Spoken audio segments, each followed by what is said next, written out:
Bueno, antes que nada, buenos días, y vamos a pedirle a Dios que ponga palabras en mi boca para llegar al corazón de ustedes, ¿no? Fundamentalmente. Bueno, parte de ese currículo hay una parte que yo considero que es la más importante. Inicialmente soy albañil. Y si me preguntan por qué las personas de mi edad, que tienen que ver con esta presentación, lo primero que teníamos que hacer en el barrio era aprender a mezclar concreto, aprender a pegar bloques, a aprender a encofrar, a encabillar, a acostumbrarnos a subir una paca de cemento y a bajarla por esas empinadas escaleras de estos barrios. Y bueno, es lo primero que aprendemos, ¿no? El deporte fundamental de esos barrios. En la mayoría de las personas de mi edad vivimos en Katia, en Las Brisas, en los barrios de Petare, nunca aprendimos a nadar. Pero después fue lo primero que tratamos de enseñar a nuestros hijos, porque viendo el deporte fundamental era el boxeo. Y de ahí, bueno, salieron varias glorias del boxeo, que es lo que podíamos hacer. Tenía ventaja la profesora Irán Marchena, que vivía en La Vega, porque ahí estaba el rígido Irian, era una gran ventaja que tenía la parroquia La Vega sobre el resto pues, de las parroquias. Estaba también el Liceo Caracas, entonces se formaban los talentos deportivos allí posteriormente. Bueno, vamos a entrar en este conversatorio entre amigos, entre panas, entre personas que estamos acá, después coincidimos en un pensamiento. Necesariamente, cuando se tocan estos temas, fundamentalmente, creo que debemos enfocarnos en unos objetivos estratégicos e históricos, ¿no? Estamos hablando de la ciudad inteligente. ¿Qué inteligencia? ¿Qué ciudad? Y esa ciudad necesariamente tiene que estar habitada por seres humanos. Creo que lo fundamental es definir y caracterizar a ese ser humano para esa ciudad inteligente. Pero por otra parte, todo esto tiene que responder a un proyecto político. Y necesariamente esto lo debo enrumbar tomando como el objetivo estratégico del proyecto político que estamos impulsando. Pienso que hay dos objetivos estratégicos fundamentales. ¿Cómo nos vemos los venezolanos en este nuevo mundo? Si es el mundo unipolar o el mundo multipolar, pluripolar, y el respeto fundamental a la autodeterminación de los pueblos. Por ahí nos vamos a inclinar. Es la visión que tenemos este proyecto revolucionario, que nos concebimos como un nuevo mundo multipolar, pluripolar y de respeto fundamental por la autodeterminación de los pueblos. Y en el interno, el objetivo histórico fundamental es la construcción del Estado comunal. Entonces, ¿qué significa esto? ¿Qué significa que todos los ministerios lleven esas dos P's allí? Ministerio del Poder Popular. ¿Qué significa esto? Comenzando el enfoque que tenemos acá, necesariamente yo le decía a una camarada que está por aquí, que no la estoy viendo ahorita, creo que no está, que la historia o la geohistoria, tomando en consideración al amigo Ramón Tobar, los seres humanos no somos un café con leche, sino somos producto de un legado histórico. Necesariamente, para proyectarnos desde el punto de vista del futuro, de la perspectiva, necesariamente tenemos que saber de dónde venimos. Es fundamental dónde estamos y hacia dónde vamos. Podemos pasar más acá, ¿no? Necesariamente aquí acuñé dos términos, la toponimia, ¿no? Liberadora y descolonizadora. Es necesario revisar inicialmente cuáles eran los originarios de estas tierras. ¿Será que esto se llamaba Caracas? Creo que no. No soy historiador, me gusta la historia. Pero esto no se llamaba Caracas. Según tengo entendido, que se llamaba Ñaraulí. Ñaraulí es donde estamos pisando. El nombre originario era Ñaraulí, tierra de gracia, que aquí habitaba. Entonces la toponimia, digamos, está enraizada o está ligada al nombre, a la costumbre, a la identidad del lugar donde estamos, necesariamente. Bueno, aquí podemos ver en la parroquia San José, Petaya, Altagracia, hay como una mezcla de ahí que va desde lo originario hasta los nuevos nombres que nos dieron, ¿no? Igualito, hay todavía personas que defienden el nombre del Cerro del Ávila. Hay hasta canciones muy bonitas y no tenemos culpa de llamar esos nombres. Usted va a la parroquia San José y al habitante de la parroquia San José, los que están allí, se sienten josefinas y josefinos y defienden ese nombre, pero eso no era San José. Eso fue un nombre que se le da. Necesariamente, ¿cómo nace Caracas? ¿Cómo nace? En 1567, fundamentada en las leyes de India. Unas leyes totalmente excluyentes. Una ciudad para el colonizador y una ciudad para el esclavizado, para el que estaba ahí, para el dominado. De ahí nace, digamos, esta ciudad originaria y comienza su desarrollo bajo estas condiciones. Ya de por sí era una ciudad con raíces totalmente excluyentes. Y era así, pues.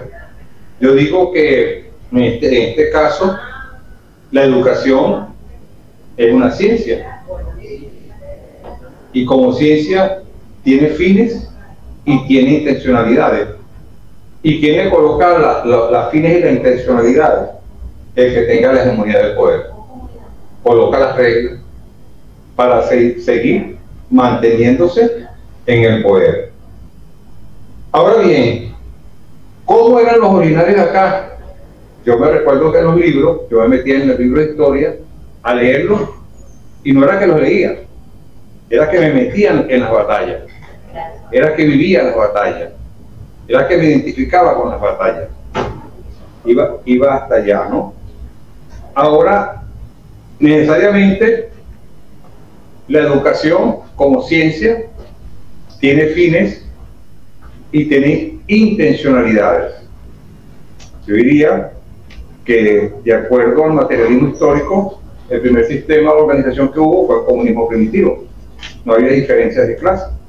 Pero luego surge el esclavismo, ni tonto que fue, que hay dos clases sociales que están allí, que es el amo y el esclavizado, ni bobo que fuese el amo para darle unas reglas y una educación para que ese esclavizado se libere. Él va a poner toda una infraestructura y todas las leyes y toda una educación y toda una ciencia para mantenerse siempre en el poder. Y así pasó el sistema feudal con dos clases también, el señor feudal y el siervo. Claro está, en ese avance el dominado tenía la facilidad o tenía el privilegio de organizar la familia, pero también había una ley llamada la ley de la pernada, que si al señor feudal le gustaba la mujer del siervo, era una gracia o un beneficio para la familia que el señor feudal se interesara en su mujer, y así es, crea una ley y unas condiciones para siempre mantenerse en el poder. Bajo estas condiciones nace la ciudad de Caracas, pero resulta ser que los venezolanos tenemos locos a los sociólogos del mundo, a los investigadores sociales del mundo, que nos dicen que somos transversales. Y investigando el término la transversabilidad, llegué a la conclusión, sí, que nuestros originarios, los arahuas, los de acá, tenían unas condiciones muy peculiares, Los hermanos aztecas tenían una organización piramidal, vertical. Hernán Cortés terminó allá, acabó con el cacique de allí y se apoderó de estos territorios. Igualmente con el territorio maya, con el territorio inca por acá, con nuestros hermanos colombianos, también nuestros granadinos también, pasó lo mismo, pero aquí no fue así. Aquí el originario, el Ana Karina Roté, Unicompo, Porto Montoro y Toto Manto, más que un grito de guerra, es una filosofía. Aquí se practicó, cuando vino el colonizador, hubo un enfrentamiento muy duro, muy fuerte, porque aquí se practicó la guerra de todo el pueblo, la guerra del desplazamiento, los arahuas, Guaycaipuro, Paramaconi, Kiuna, y no tan solo el hombre, también participó la mujer, Apacuana, que mataban a uno y salía otro, y emergía otro, y se movían de un sitio a otro. Por eso es que el colonizador, que la estrategia de la clase dominante de utilizar mercenarios no es nueva, es histórica. Aquí fue mercenarios para enfrentar a los arahuas. O sea, muy diferente al que fue a otros territorios de la América, después de la América Latina. Ese fue un escenario que se dio acá. Cuando vino también el afrodescendiente, el africano acá, el mandingo, que después se satanizó, al ver este escenario, surgieron los cumbes, que fueron espacios de libertad, En los cumbes todavía hay unos sitios en Barlovento, en el estado Bolívar, donde hay todavía vestigios en Yaracuy de estas formas de organización. De ahí venimos.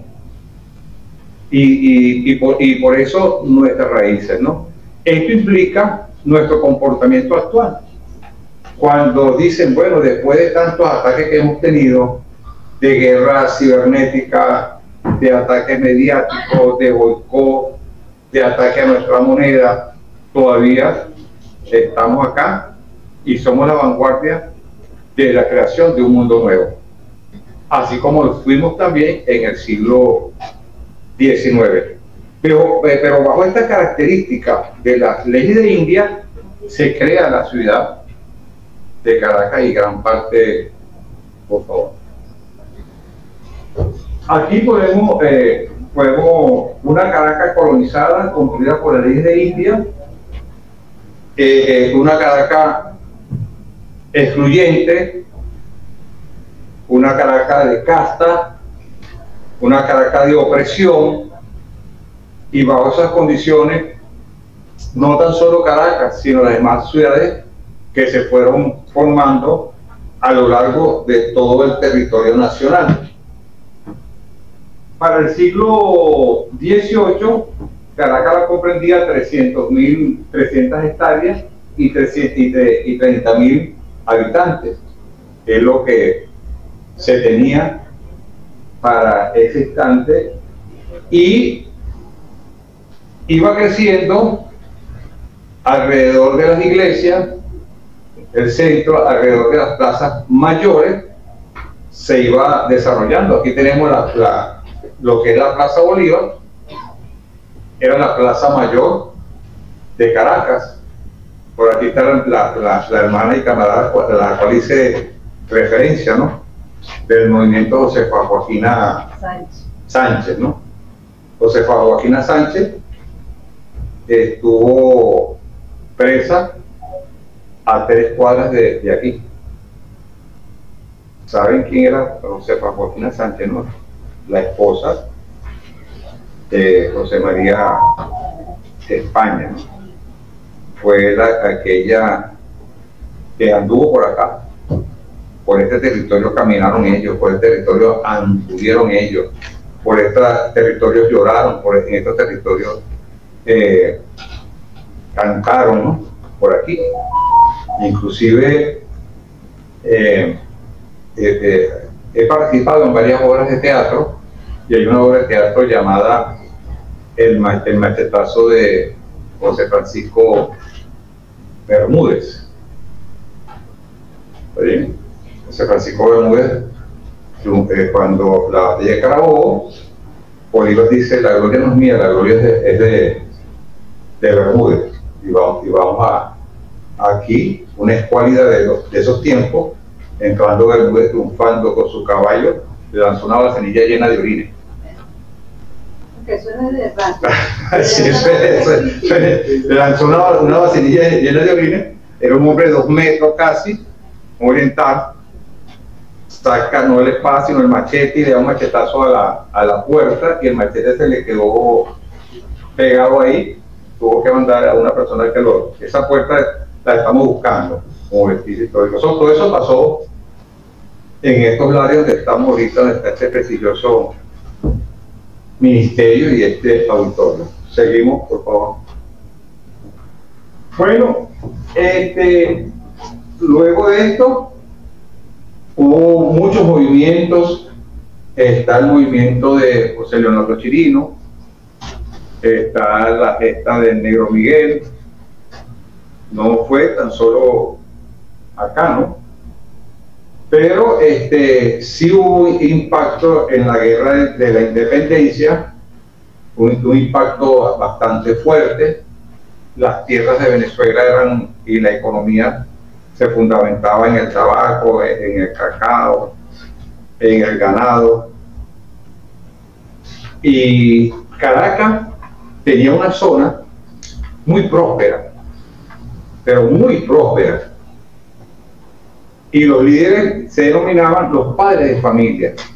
Esa zona próspera era lo que era Antímano, La Junta, Macarao. Eran lo que denominaban la majada, porque estaba a la orilla del río Guaire. Y el río Guaire, las ciudades también, o las poblaciones, siempre iban a la margen de los ríos, porque era la que les proporcionaba el agua, las condiciones para el desarrollo agrícola y ganadero.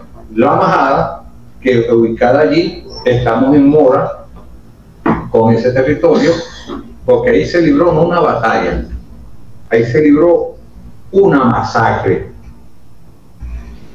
Allí donde está el patio de talleres Juan Carlos Denis, trabajadores del metro Los Ángeles, allí donde está la majada, y en está el patio 2 del metro de Caracas, en la Junta, ahí hubo una masacre. Venía Boves con su ejército a tomar Caracas, y todavía Bolívar no estaba preparado aquí para la migración oriente, y los padres de familias de allí dijeron: aquí no se va nadie, aquí no se va nadie. Y hubo una masacre allí. No quedó un padre de familia vivo.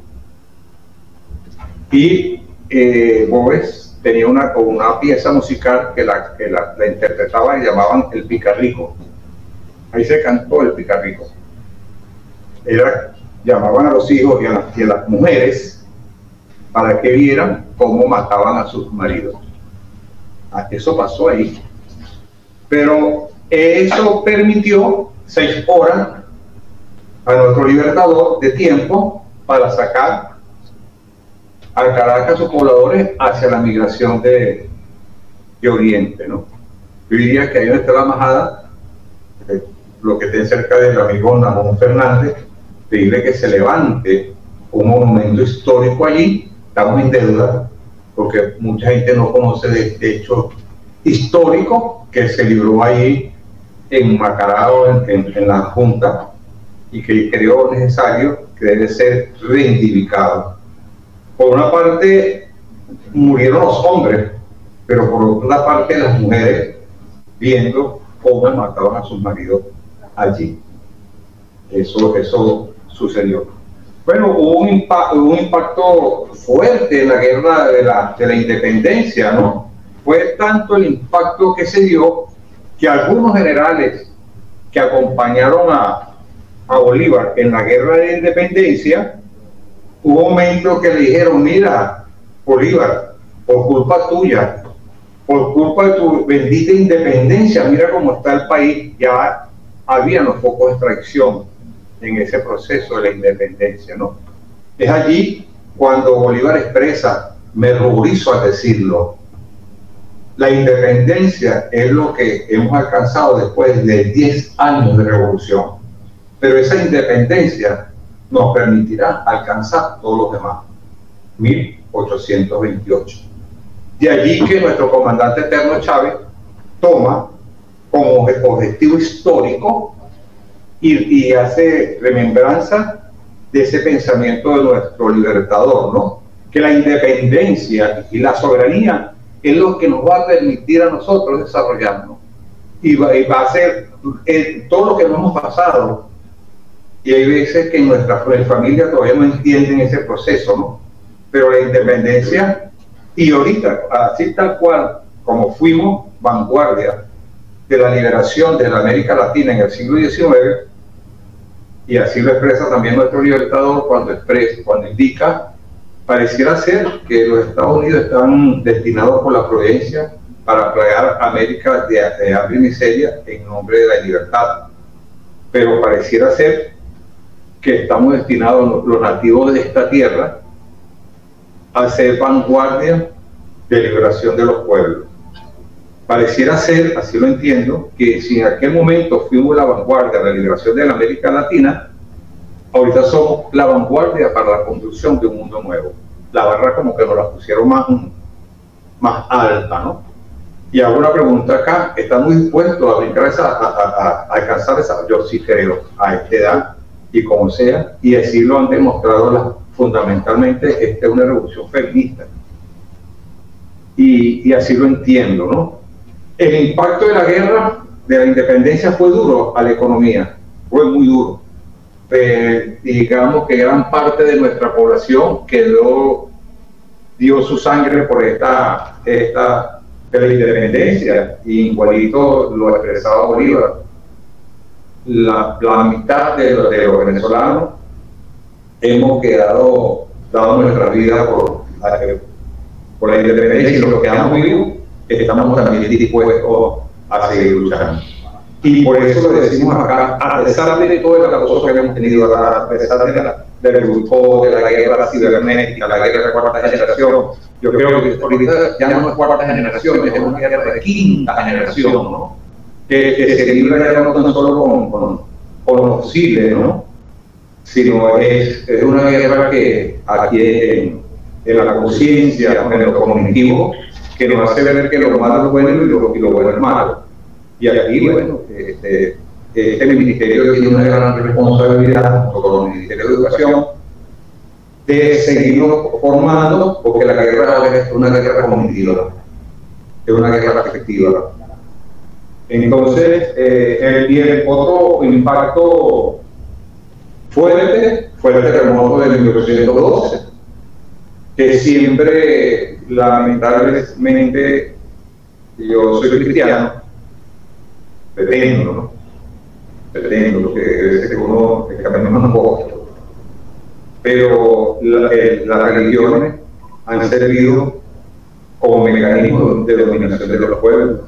Para aquel momento de devastador terremoto, la Iglesia decía que eso era por castigo de Dios por desobedecer las leyes del rey. Entonces sí hubo un efecto demoledor ahí, y necesariamente también ahí se mantiene la gesta de la independencia. En su principio no participó el pueblo, pero era un ejército de Mantuano. Era un ejército de Mantuano, después fue cambiando.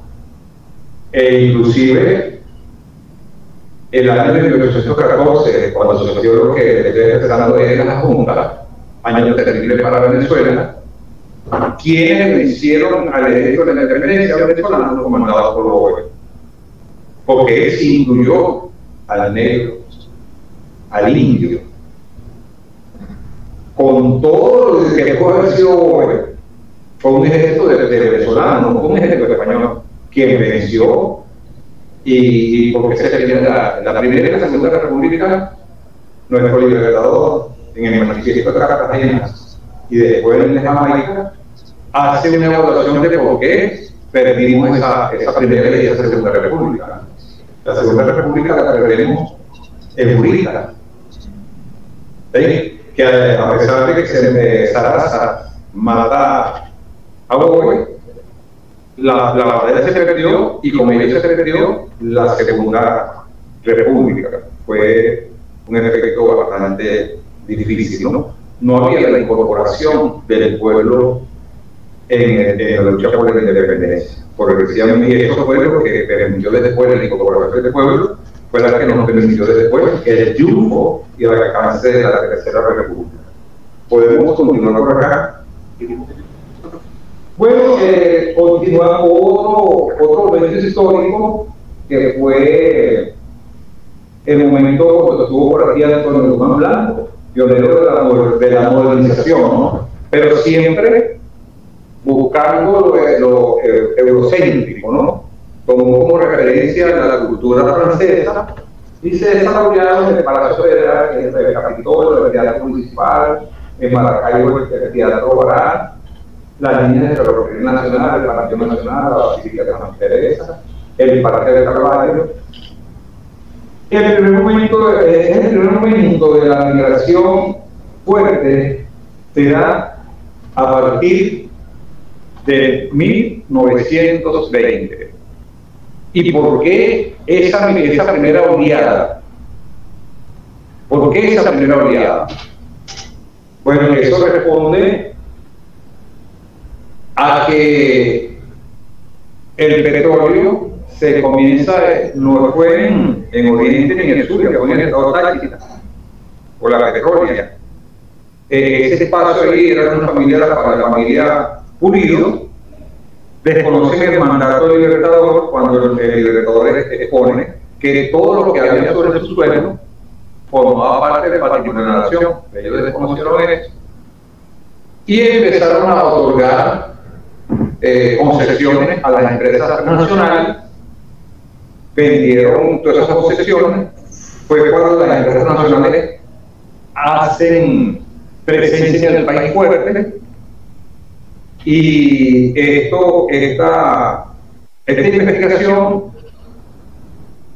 yo formé parte del PRV-PAR, y en el PRV-PAR teníamos un órgano divulgativo que se llamaba El Fuego, que era el periódico que salía, y nunca conocimos quién era quien hacía los editoriales. Y estando en PDVSA escuché a comandante Fausto, al libro de Luis Araque, cuando empieza a hablar de cómo se le escribía el editorial petrolero del periódico El Fuego, ¿no? Y allí me documenté sobre esta historia petrolera, de cómo ellos vendieron todas esas concesiones. Pero antes de allí hubo una guerra entre Central y Andino, la guerra restauradora. Y me dirán, tiene que ver con la Caracas de Vista y con la Venezuela de ahora. Sí, tiene que ver. Porque resulta ser que los centrales no querían darle participación de poder. Te acordamos centrales de Caracas, Aragua y Carabobo. ¿Ah? Sí, no le querían dar la participación al resto del país. Los orientales estaban quedando tranquilos porque ellos estaban mandando su cuestión, dirigían por ellos en Oriente, pero los andinos decían, bueno, somos también, nosotros queremos participar, ¿qué es lo que pasa? Y hubo una guerra, y la guerra la ganaron los andinos. Y es cuando asume el poder Cipriano Castro. Tiene que ver con esto. Entonces Cipriano Castro, un hombre nacionalista, se da cuenta, ordena, Venezuela había perdido su soberanía, porque en un país que no tenga el poder para legislar, para establecer sus leyes en un país que no es soberano. En ese momento, quien establecía las condiciones para la exportación petrolera eran las compañías transnacionales. Entonces no teníamos soberanía.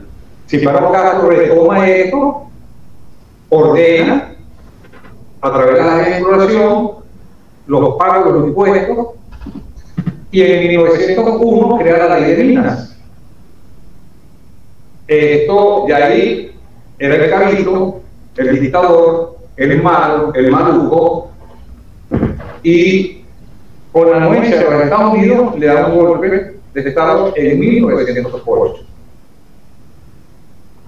Entonces las compañías transnacionales vuelven otra vez al país, ahora con más fuerza, y se apoderan de todo lo que es la industria petrolera, su legislación y todo. No hubo, digamos, una política de desarrollo diversificado, todo se centra en la industria petrolera. En ese instante también se acercan a Juan Vicente Gómez, que fue el que impuso el imperialismo norteamericano, se acercan los apellidos a asesorar a Juan Vicente Gómez. Y ahí comienza nuestra debacle productiva y nuestro pecado original, que todavía no hemos podido exorcizar, deslastrar de ello, ¿no?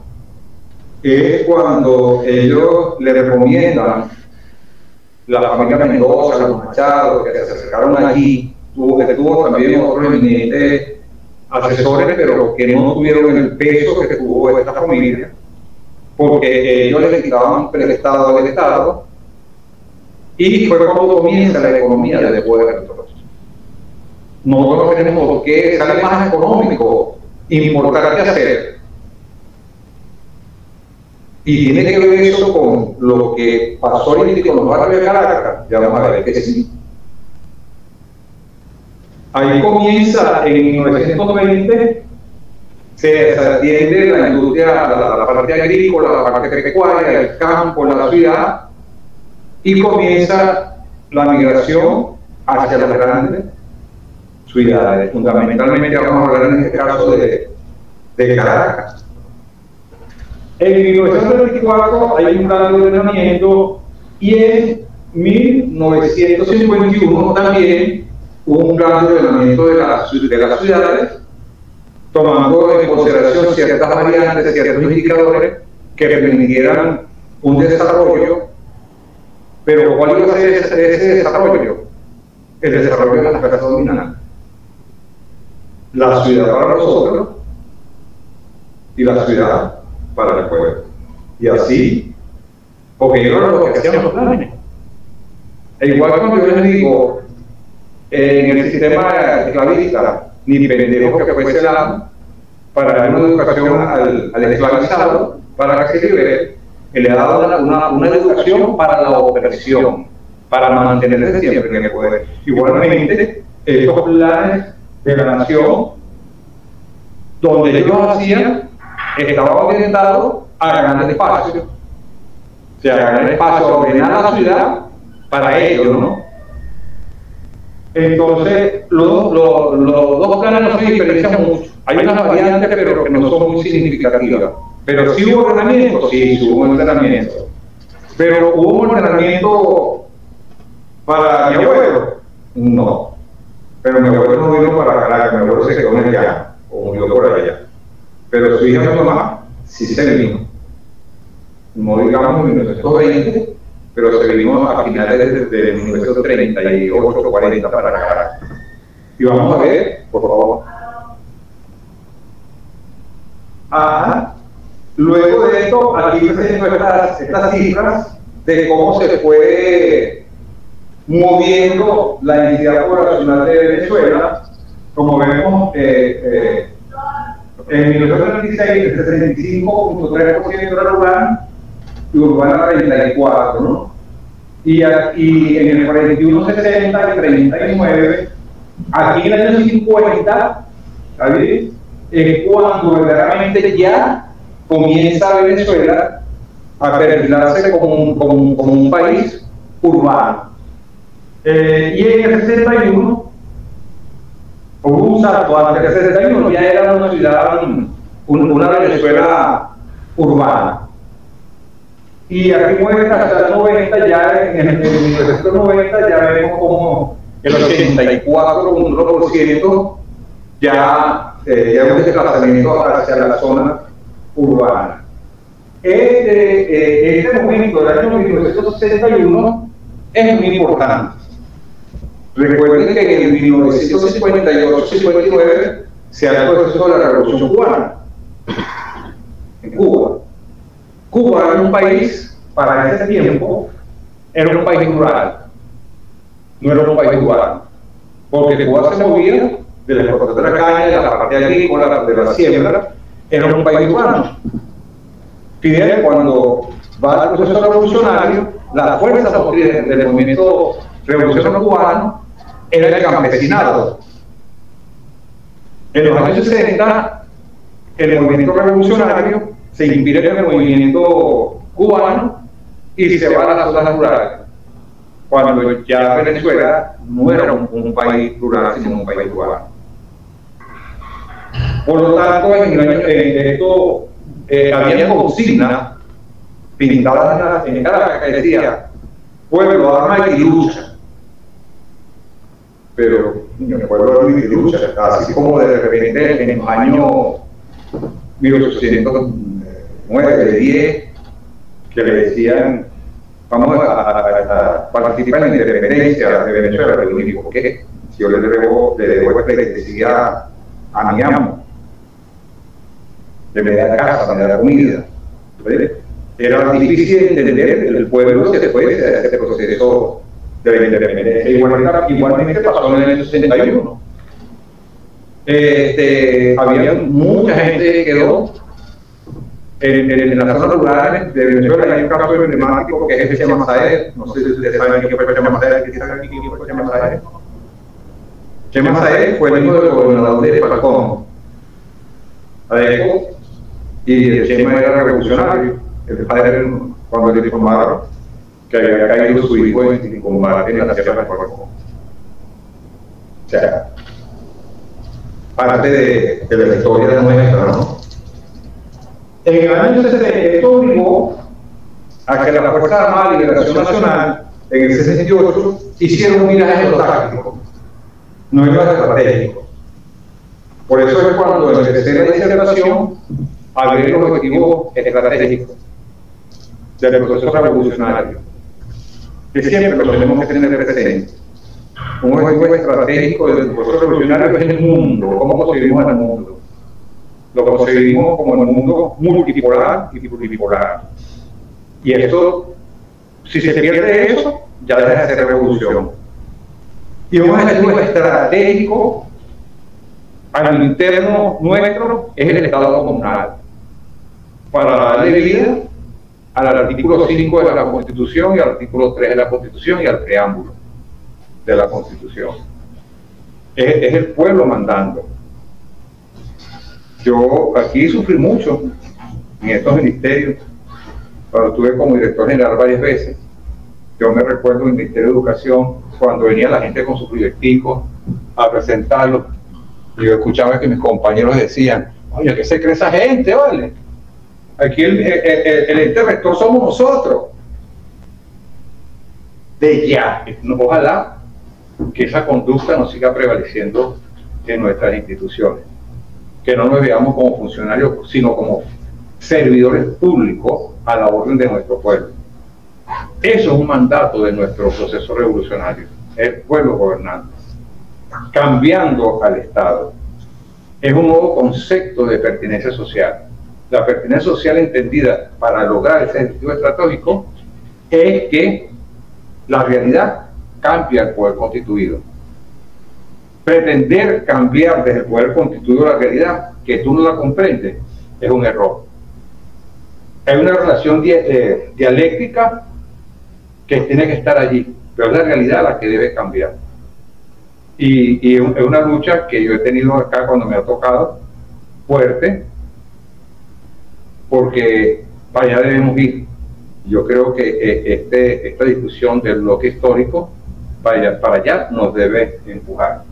Entonces, en el año 68 se da el viraje táctico, se mantiene la toma del poder político, que lamentablemente no se pudo, y ni siquiera por elecciones tampoco. El Partido Comunista sacábamos el 3% de la votación, no fue sino con nuestro comandante Chávez que logró revertir, el pueblo lo entendió y pudimos ir a un proceso electoral y lo ganamos. Pero antes de eso mucha gente quedó en el camino.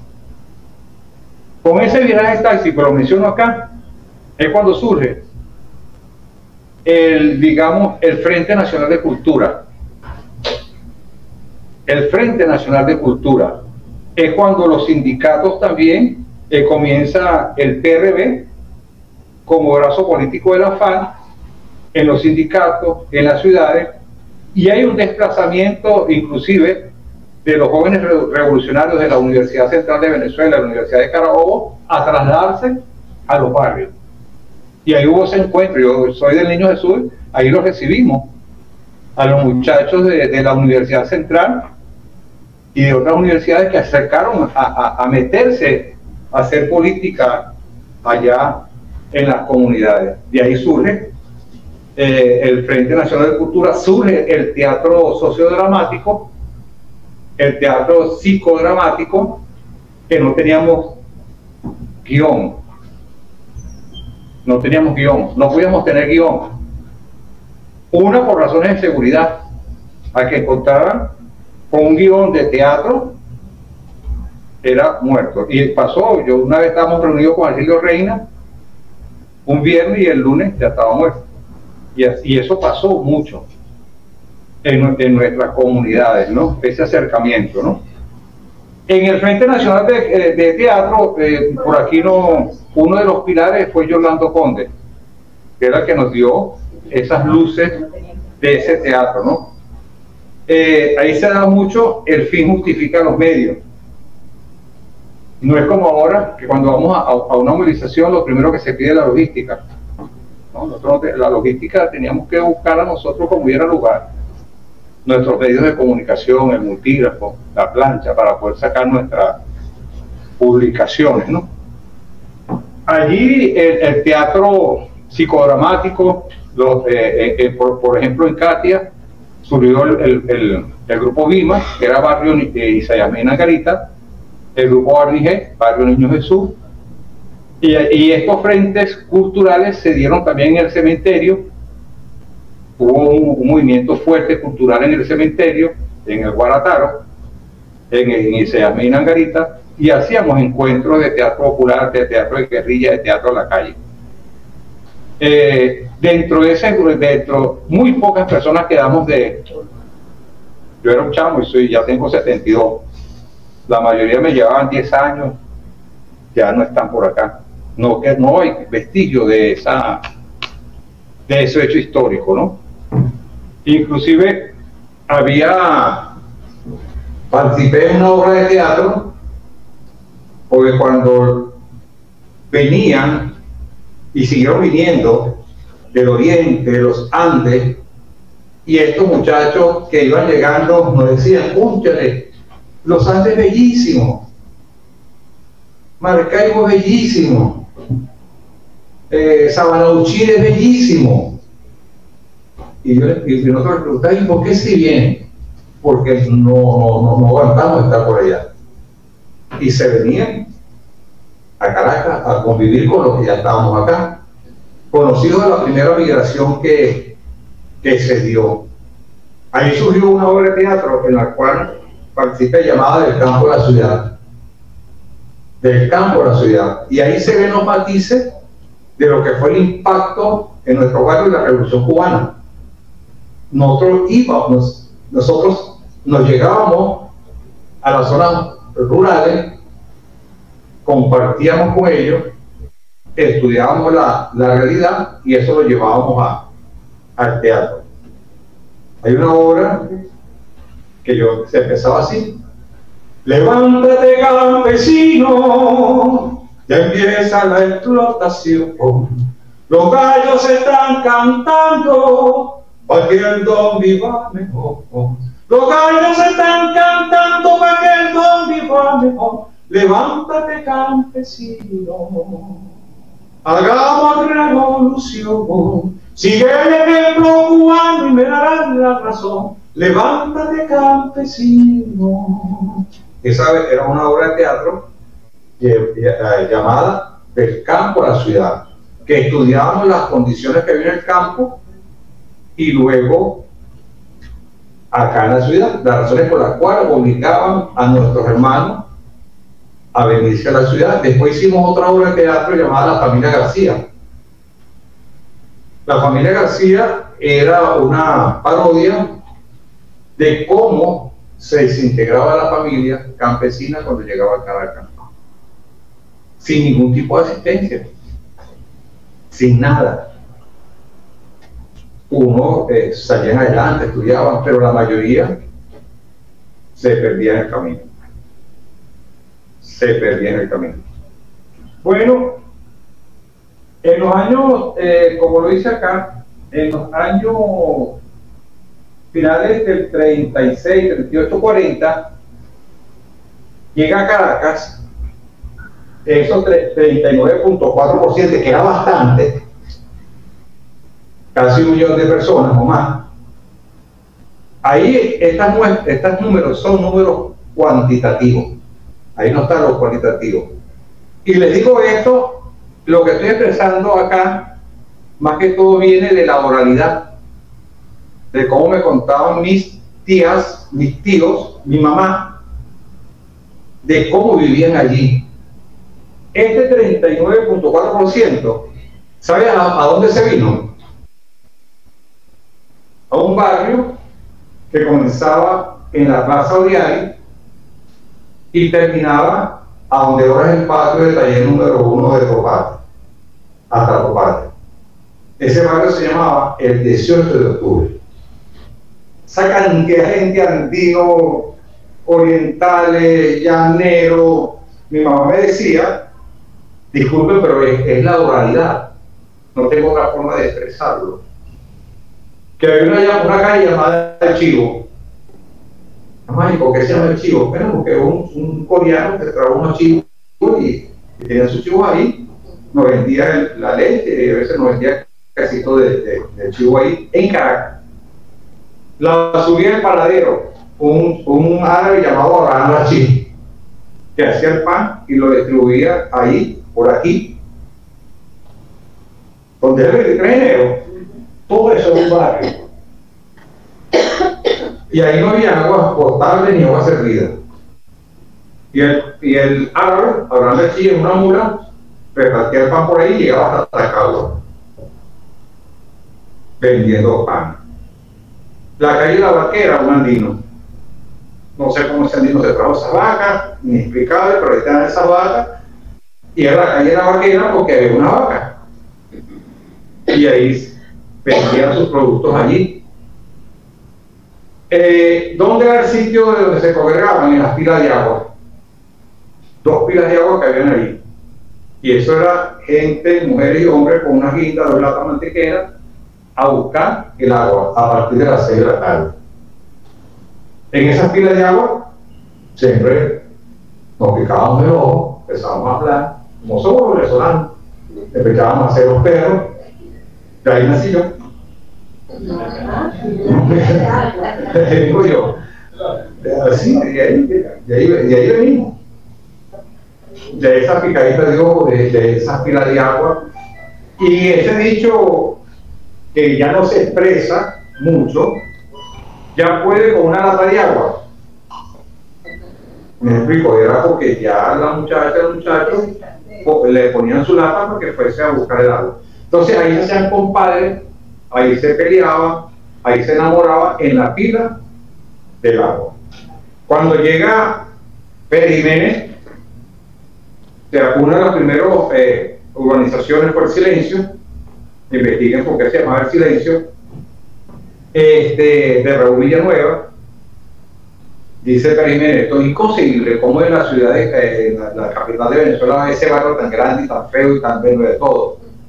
Vino la primera oleada y ese campesino Ahí no habían bocetas ni nada, no, eran letrinas y la gente hacía sus necesidades por ahí.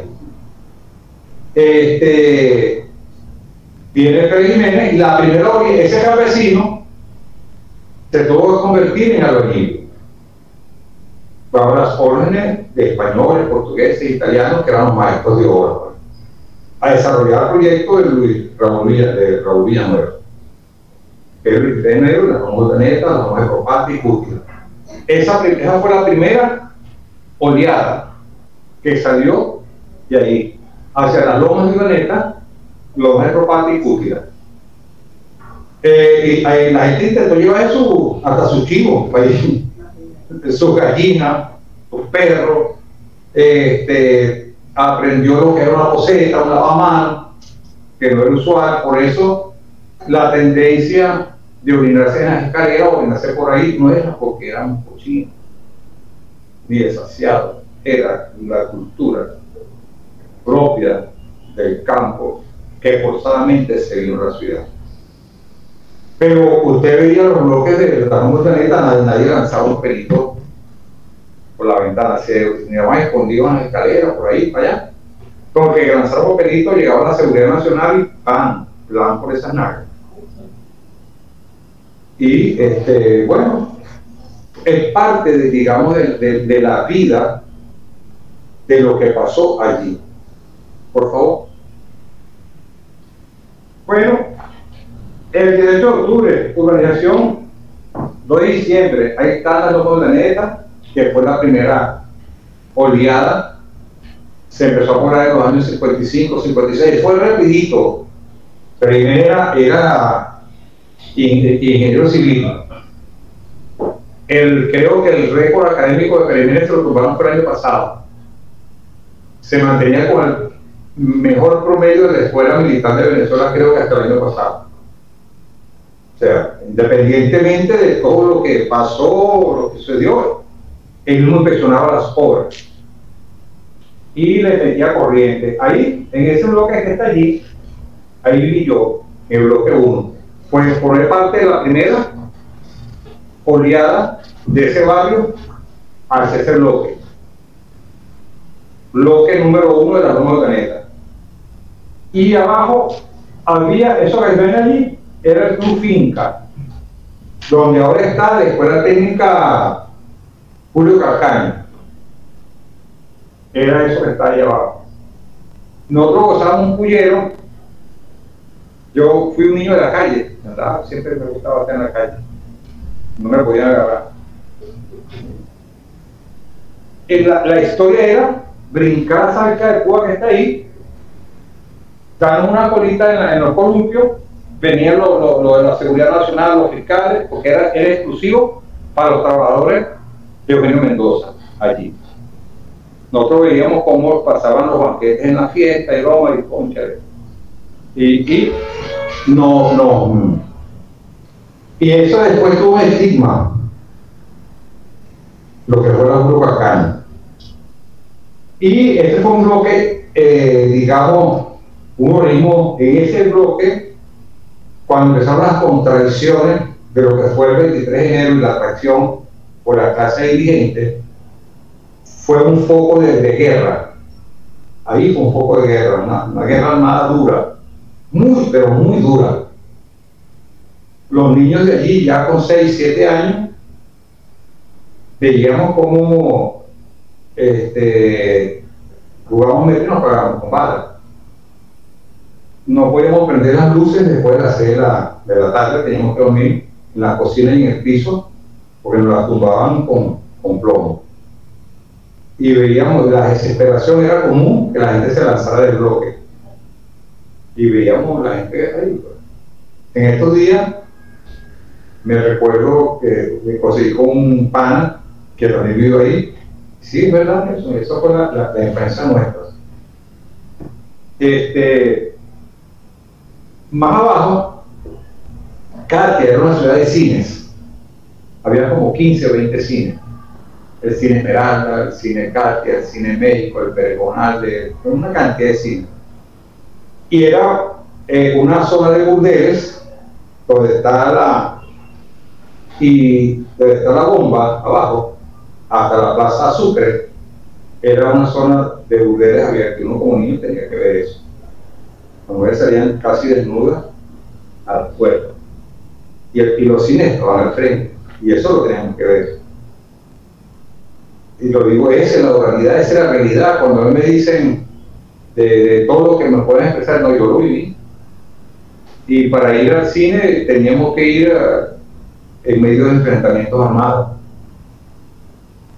Bueno, esa fue la primera oleada. La segunda oleada, cuando cae Pérez Jiménez, los bloques son tomados, los bloques venteneros son tomados, y allí también está un bloque fuerte, que es el 7 de mayo, que creo que es el bloque 22 del ventenero, que también fue un centro de lucha revolucionario muy duro allí. Entonces, de allí, cuando cae Pérez Jiménez, las personas que vivíamos allí querían volver al barrio. Y entonces de ahí surge todo esto que está aquí. Niño Jesús, la Constitución del 905, Gramovén, Lice ya existía, José Félix Viva, Pinto Salinas, todos esos barrios.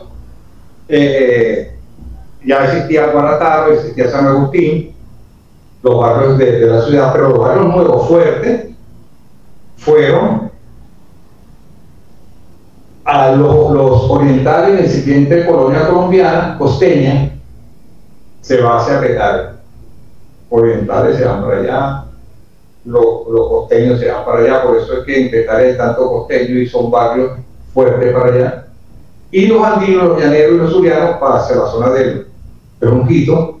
Ahí se crea Niño Jesús, La Brisa, Mario Briceño Iragorri, Cardenal Quintero, Isayamina Garita. Luego, y nos encontramos también lo que llamamos ese viraje táctico, las persecuciones duras y fuertes. Ese campesino que aprendió a ser albañil y que luego se va a estos barrios, se lleva ese conocimiento empírico de haber construido 23 de enero y la Montaneta al barrio. Por eso que ustedes ven, no se atrevieron a cambiar las dimensiones. Por eso ustedes ven esas casas, esos barrios con tremendas columnas, ¿está bien? Y que han resistido todo, ¿no? Pero ahí no hubo ningún tipo de planificación de servicio. Para escuelas, para liceos, para aguas blancas, para aguas servidas, nada. Fue el conocimiento empírico que se dio ahí. Y nos fuimos, yo no, estaba pequeño, a lo que fue ese legado histórico de la Operación Callaba. Todo el mundo participando, metiendo calles, metiendo escaleras. Unos ayudaban a otros a hacer las casas, terminaban una casa, íbamos por la otra. Y con esa solidaridad se construyeron esos barrios con la Operación Callaba. Pero luego era peligroso porque era la organización vecinal, el pueblo organizado.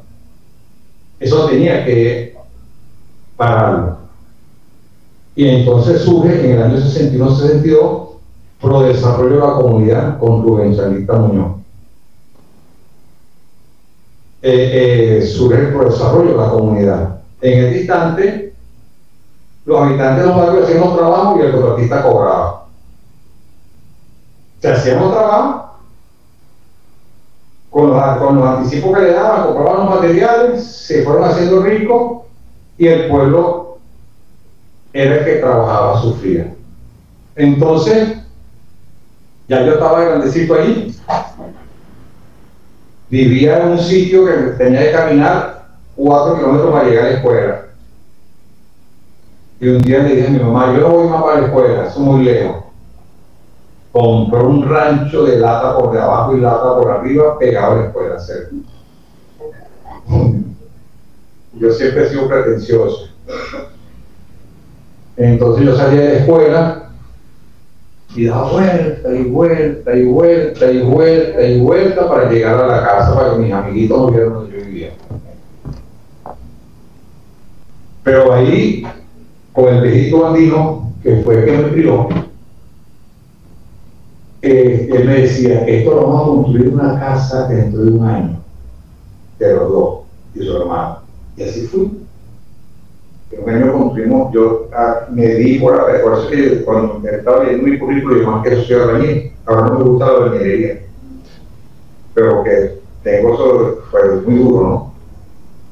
Pero lo que les quiero decir es que teníamos que aprender los jóvenes, los niños de esos barrios, a construir nuestras viviendas, nuestras casas. Y tengo otra anécdota. Mi mamá, ella no sabía ni escribir, pero ella tenía un inmobiliario. ¿Cómo hacía? Vendía casa, terreno, ropa, vendía todo. Y yo era que le hacía los documentos. Y el viejo se encargó de fabricar una casa y se tuvo que ir a trabajar a otro lado y me dijo, usted se encarga de terminar esto. Hoy yo contento, hoy yo discutía mucho con él, porque yo quería mandar, yo quería, era el que tenía que dirigir, y era el que sabía, y yo quería hacerlo. Cuando él se va, yo me encargué de hacer esa casa. Tengo que pedirle perdón a Silvia Flores, porque en esa casa fue donde después vivió la familia de Silvia Flores en el barrio de Niño Jesús.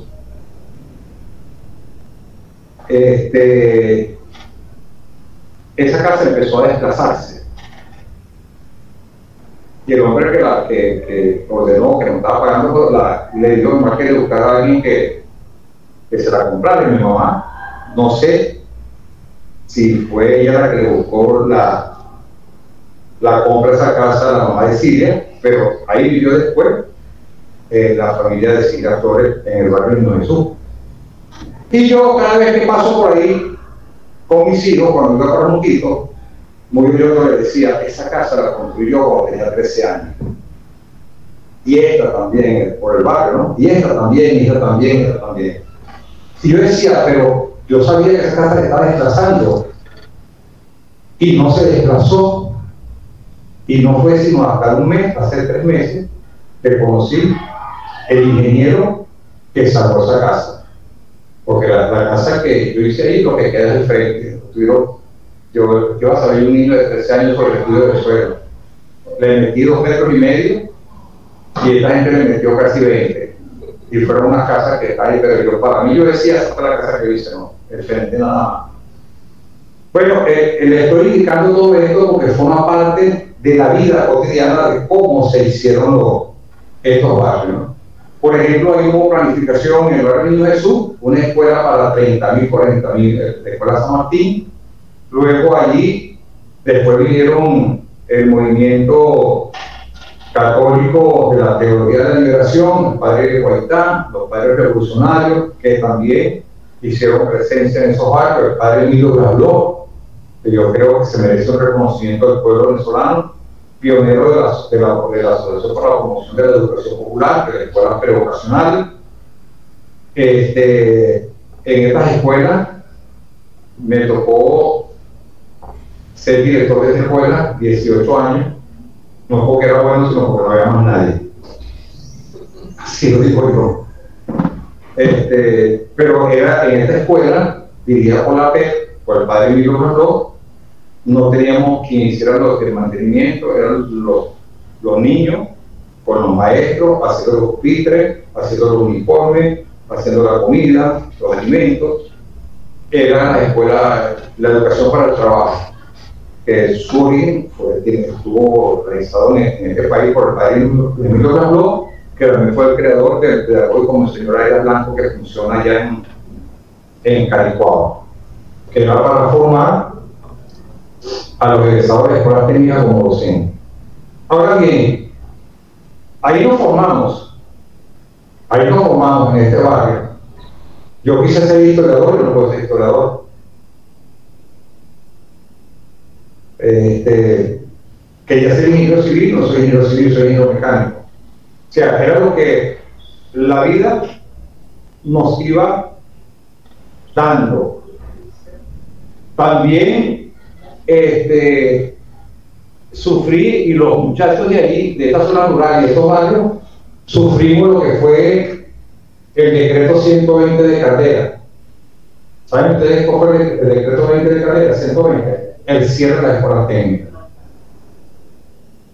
Allí, estas escuelas técnicas, en este caso la de Caballero Mejía, era una amalgama de jóvenes andinos, llaneros, zulianos, había hasta asociaciones de los estudiantes andinos, los llaneros, los caraqueños, todo. Allí era un emporio de cultura en esas escuelas técnicas. Esas escuelas técnicas también fueron cerradas. Fueron eliminadas porque eran poco subversivos según Caldera. Y no eran eso, sino que eran contestatarios buscando espacios de libertad, espacios de lucha. Bajo estas condiciones nacen estos barrios, en esas condiciones nacen, se dan, por favor.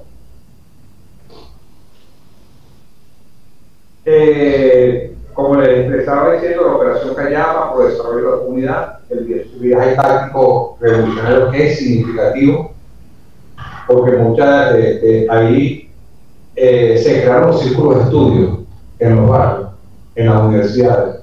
Estudiamos la política, ¿está bien? E inclusive, producto de eso, aquí en el Ministerio de Ciencia y Tecnología y en el Ministerio de Educación Universitaria, se crearon los círculos de estudio y trabajo, que creo que desaparecieron, y pienso que es fundamental para fortalecer el proceso revolucionario. Sí, sí, Ramón Rivero, sí. Entonces, es necesario retomar el estudio de la política. Es muy importante, ¿no? Continuamos por acá.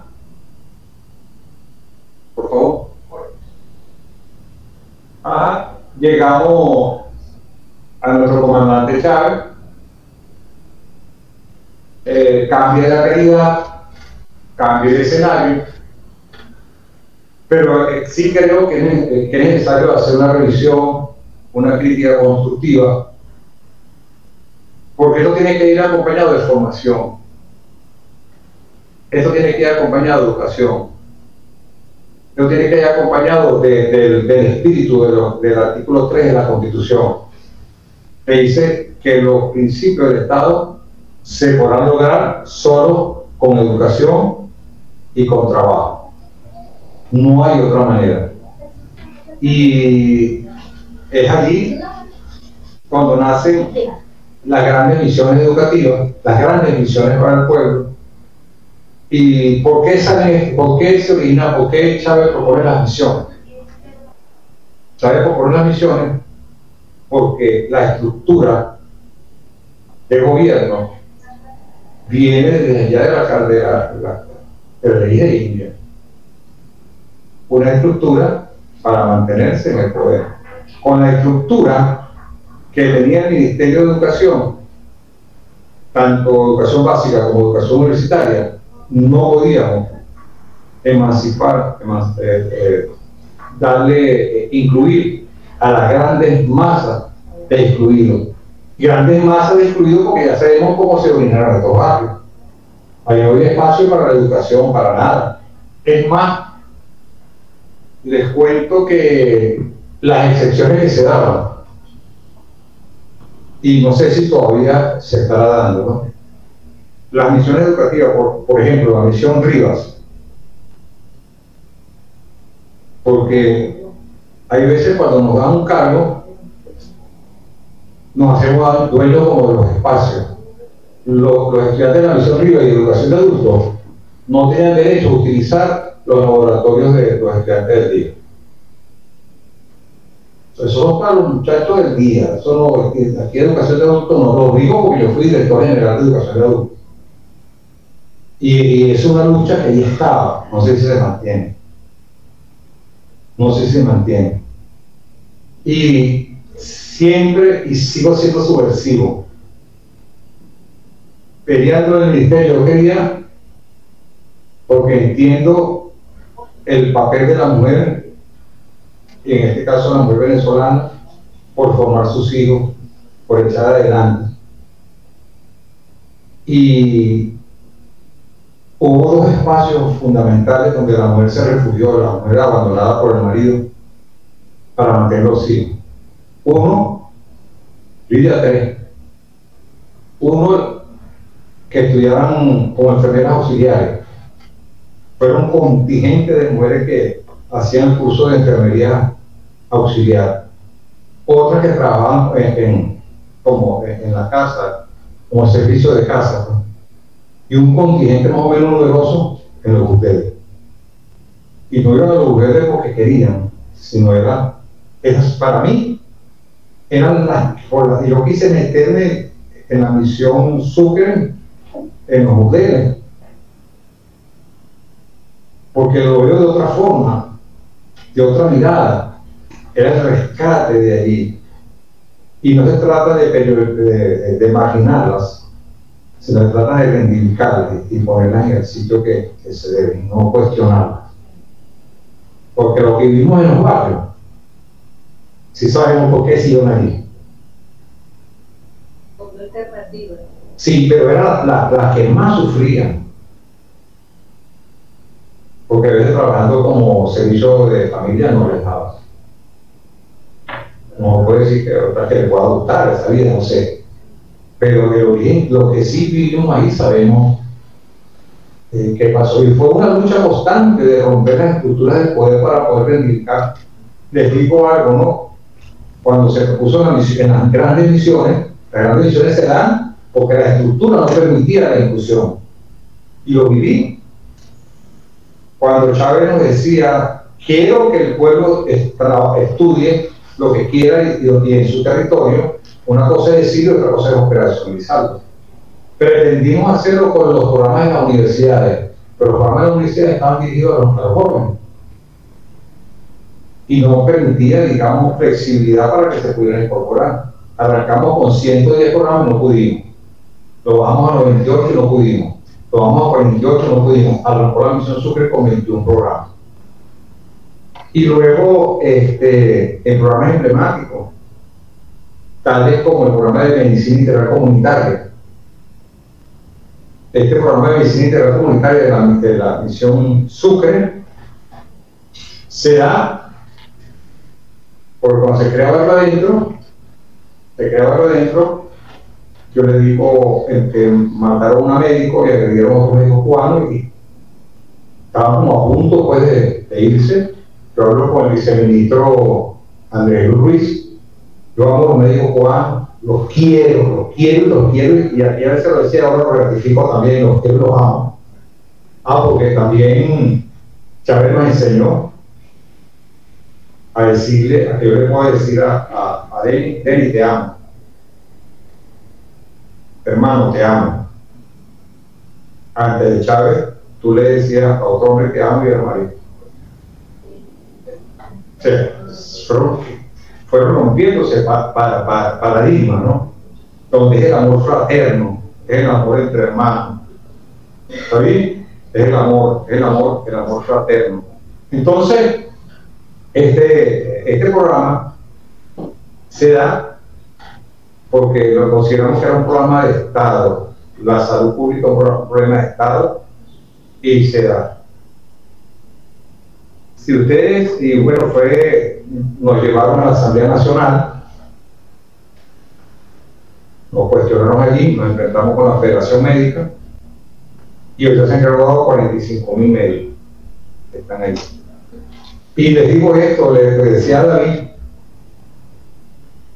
y a Albert Reverón que el enemigo más acérrimo que teníamos para este programa era el director general del despacho, Luis Mayor Toro, de un negrito mecánico de 40 años de Jesús, tratando de poner un programa de medicina integral comunitaria. Él era médico, eminente médico, y lo es, rector de la universidad, presidente del CNU y director de la OSU, mandaba más que el ministro. Era el que se oponía a este programa. Menos mal que fuimos habilidosos y salió. Y ahí está el programa de medicina integral comunitaria. Pero ¿saben ustedes? Este conversatorio no es un conversatorio aislado de los otros conversatorios que se han dado. Es un hilo conductores entre uno y otro. Y ya le voy a indicar por qué. ¿Sabe cuál fue el mayor obstáculo que tuvimos para operacionar este programa? Porque no existía dentro del imaginario de los jóvenes de nuestro pueblo, de nuestros barrios, de la zona rural, ser médico. No existía. Se resistían a que puedan ser médicos. Y ahora, como decía el Che, cuando todo esto extraordinario se convierte en cotidiano, es que estamos en revolución. Ahorita los muchachos del programa de medicina integral comunitaria lo ven como algo normal. Esto no, eso fue algo extraordinario creado en revolución. Creado en revolución. La construcción de millones de viviendas es algo cotidiano ahora, pero era extraordinario, ahora es cotidiano, pero nunca fue así. Lo que vivimos como a los 10 años, yo tenía una hernia y afectaba los pulmones. Y me iba para allá para el video y quería competir, pero me ahogaba. Los pulmones no me daban. No me daban porque ya venía de ese trabajo extraordinario y fuerte que uno vive en esos barrios. Bueno, y cuando les digo esto, es porque la semana pasada tuvimos un conversatorio muy interesante, dado por mi padre, mi amigo Juan Carlos Sánchez, donde nos exponía hacia dónde va el transporte y hacia dónde van las ciudades inteligentes con el transporte. Y yo hacía, en medio de todo esto, creamos la construcción de un nuevo mundo. Y dentro del desarrollo de las investigaciones tenemos dos métodos fuertes. Cuando nos planteamos la solución de los problemas a través de hipótesis, o cuando lo hacemos a través de grandes interrogantes. Esa Venezuela que nos plantea Juan Carlos y que nos plantea el objetivo histórico número 3 del Plan de la Patria, construir a Venezuela una potencia en lo político, en lo económico, en lo social. Hago el interrogante acá. Y gran parte de mi vida es como escupir y que le caiga a uno. Hago la pregunta. Con la educación que tenemos ahorita, ¿será posible crear y construir a Venezuela potencia? Para mí no. Para mí no. No. Yo creo que se necesitan grandes cambios en la educación y transformar para poder alcanzar. Yo creo que tenemos los revolucionarios ahorita tenemos una gran oportunidad en la discusión del bloque histórico para poderlo hacer. Y le digo esto también cuando nos planteamos las misiones educativas, las misiones sociales, la operacionalización de la política, nos planteamos la municipalización. La municipalización es ir a la ley de Indias, fue la estructura que nos dejaron. El municipio, la parroquia, la estructura. Y se habla también de la territorialización de la política. El territorio está allí. Yo creo que más que ello es la política, la construcción de la política. La construcción de la política desde el pueblo. La construcción de la política a través de organizaciones populares conscientes y participativas. Nosotros nos planteamos de Ferroven no es la municipalización, es la comunalización de la política. Comunalizar la política. ¿Qué significa esto? Construir la política de los espacios del poder popular. A San José, a Altagracia, a nuestros barrios. No es el ministerio quien tiene que decir cuáles son los programas que se han desarrollado en lo político, en lo económico, en lo social, en la salud, en lo educativo. Es el debate, es el encuentro, pero fundamentalmente es el poder popular quien tiene que definir, descubrir a través de la participación colectiva y el diagnóstico colectivo cuáles son los programas que se deben cumplir en una comunidad para la transformación social. Por lo tanto, también nos estamos planteando para transformar esta realidad los programas comunales de formación en la perspectiva del continuo humano, entendiendo que el ser humano no son colectivos que se van sobreponiendo unos a otros, sino que es uno solo a través del tiempo. que la educación inclusive debe comenzar antes del nacimiento. Que la pareja, cuando decide que van a procrear, debe pensar en las bases materiales y espirituales en las cuales ese niño o esa niña se va a desenvolver. Ya es un potencial grande para ellos. O sea, que no es como dice Paracelso, que la educación comienza desde la juventud hasta el borde de la muerte. No estamos planteando una educación antes del nacimiento, estímulos tempranos en el vientre, y es la comunidad la que debe identificar sus necesidades y sus potencialidades, y el plan de desarrollo comunal o el plan sectorial de desarrollo tiene que estar fundamentado en la educación e investigación, y las comunidades tienen que definir cuáles son sus debilidades y sus potencialidades, y los programas tienen que ir en esa dirección. Digamos, la propuesta, digamos, para la transformación y la construcción de la Venezuela que queremos, pero construida desde la base de lo educativo. Por lo tanto, estamos haciendo esa propuesta y tenemos un ejemplo en la parroquia Macarao a través de nuestras propuestas formativas que ya denominamos las NAE. Niños y niños aprenden y enseñan. A estos niños allí se identifica cuáles son los programas educativos que deben ir hacia la comunidad, ¿sí? Y comenzamos desde edad temprana a irlos formando, A estos niños les hemos dado cursos de robótica, cursos de inglés, les hemos expresado que tenemos ahorita otro escenario internacional, que tenemos que aprender ruso, que tenemos que aprender chino, y les hemos dado cursos de chino mandarín. ¿Cómo hablan estos carajitos chinos? Sí, mira, tenemos unos ejemplos de niños y le expresamos que el conocimiento es para divulgarlo en su comunidad. Tenemos niños enseñando a otros niños en la comunidad de robótica, de idioma. También se le ha dado cursos de AutoCAD, de dibujo. Y estamos también, no tenemos un lema en la empresa, que el que habla se jodió. Digamos, discúlpenme la palabra, ¿no? El que habla tiene que dar un ejemplo de hacerlo. Entonces estamos proponiendo darle un giro a la inteligencia artificial para la liberación y la descolonización. Y las madres y nuestras comunidades tenemos que empezar a utilizar la inteligencia artificial para la liberación y para la descolonización.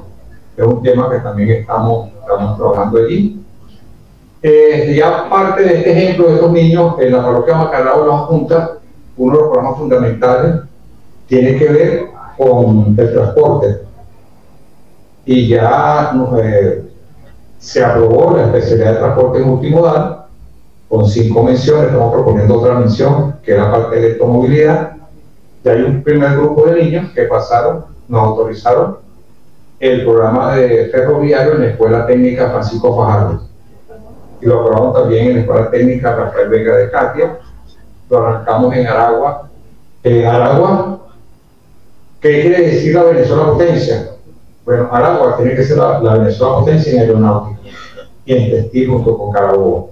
Pero no es una frase, no es una declaración, es hacer que el pueblo sienta que eso es así. Si nosotros logramos meter en el imaginario del pueblo que ellos son la potencia aeronáutica, eso cuando sacan los directivos de ANSA, hasta ahí llegó.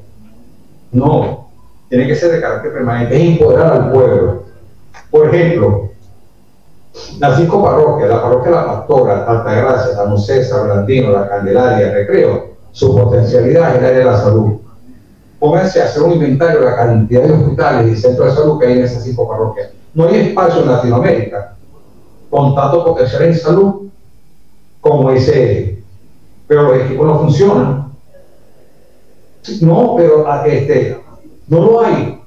Pero tenemos que hacer que este de la ciudad internalicen que de ahí tienen que salir los médicos, las enfermeras, los psicólogos, los psiquiatras, los psiquiatras, los que reparen los equipos. Y estamos proponiendo que uno de los liceos San José se abra el programa de electromedicina para comenzar a formar y que sea la misma comunidad a crear el equipo de salud en la parroquia. Consideramos que hay 4 programas que son básicos para todo el país. Los programas de salud, la educación, la producción de alimentos, que son importantes. Cuando yo les hacía a ustedes la pregunta, el interrogante, ¿con esta educación podemos alcanzar esta? ¿Sí? ¿Podemos alcanzar esto? No. ¿Saben por qué no? ¿Saben dónde es que nos han dado más duro el imperialismo? No es la escasez de alimentos, no tenemos alimentos, estamos produciendo alimentos, no es el ataque a la moneda, es lo educativo. Sacaron del imaginario de nuestra familia, de nuestros niños, de nuestros jóvenes, ser docentes. Yo lo he expresado, no me han parado. No me han parado. Nuestros niños en las comunidades están recibiendo, de repente ahora van a empezar a clases todos los días, pero no tenemos los especialistas. Entonces, yo sí creo en el poder creador de nuestro pueblo y de nuestras mujeres, fundamentalmente. Estamos haciendo una propuesta que es el docente integral comunitario, que es crear el docente en la familia. Aprovechar la propuesta que hizo Aristóbulo de cada familia una escuela, fortalecer ese programa, y eso sí sería una explosión educativa.